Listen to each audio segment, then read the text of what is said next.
Today, you're connected more than ever. Your friends, your family, your life. Having a partner that understands banking is what you do on your time, anywhere you like. It's about being connected.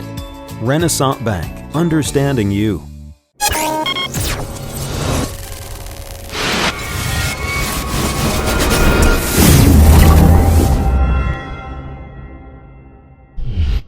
Sponsored by Renaissance Bank.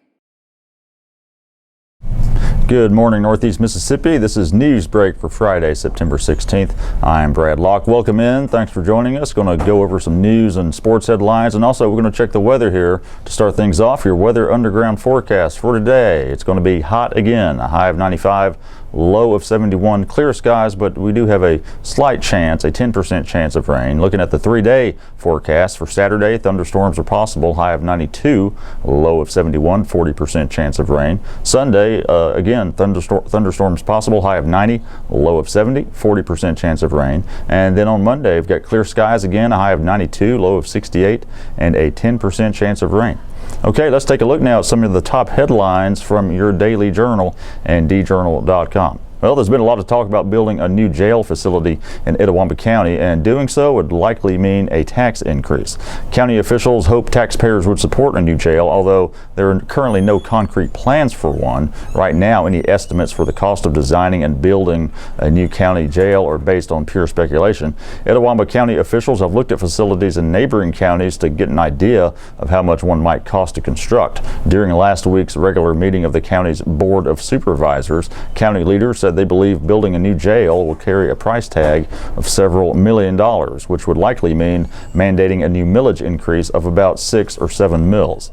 The need for a new jail stems from a combination of overcrowding and age. The oldest part of the jail was built in 1947, and more often than not, it's housing a number of inmates far beyond its capacity.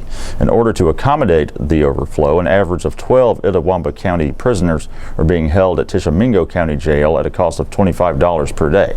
County officials at Itawamba County is spending between $10,000 and $15,000 each month housing prisoners in Tishomingo County.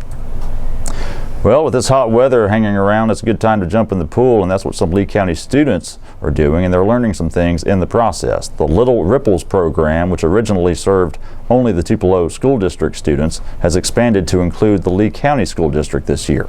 First and second grade students from Moorville have been taking part this week at the Tupelo Aquatic Center, while Verona, Shannon, and Saltillo second graders will participate this fall, and first graders in the spring. Each grade level from each school attends lessons every day for 1 week. Susan Caldwell, a second grade assistant teacher at Moorville, said the students have made significant progress becoming comfortable in the water and mastering basic skills such as floating and holding their breath underwater. Caldwell said some students who were too scared to get in the water at the beginning of the week are now floating and swimming.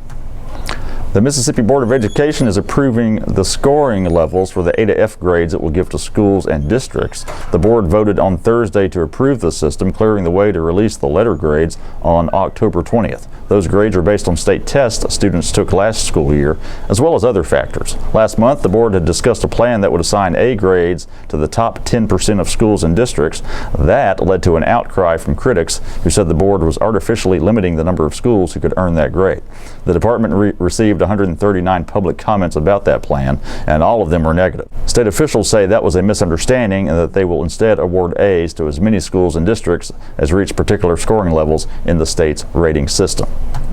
And in sports, the Week 5 high school football schedule features several big games, including the annual rivalry matchup between Pontotoc and North Pontotoc. This year's game will be played tonight in Ecru at 7 o'clock. Both teams are off to good starts, with Pontotoc sporting a 4-0 record and North Pontotoc a 3-1 mark. The series has been a back-and-forth one of late, with North Pontotoc winning 4 of the last 7 meetings. The host Vikings are led by tailback Zay Cullens, a Memphis commit, and quarterback Clark Mills, who has passed for 753 yards and 12 touchdowns. Those two will try to help crack a Pontotoc defense that's allowing less than 19 points per game. The Warriors have won their first 4 games by an average of 21.5 points.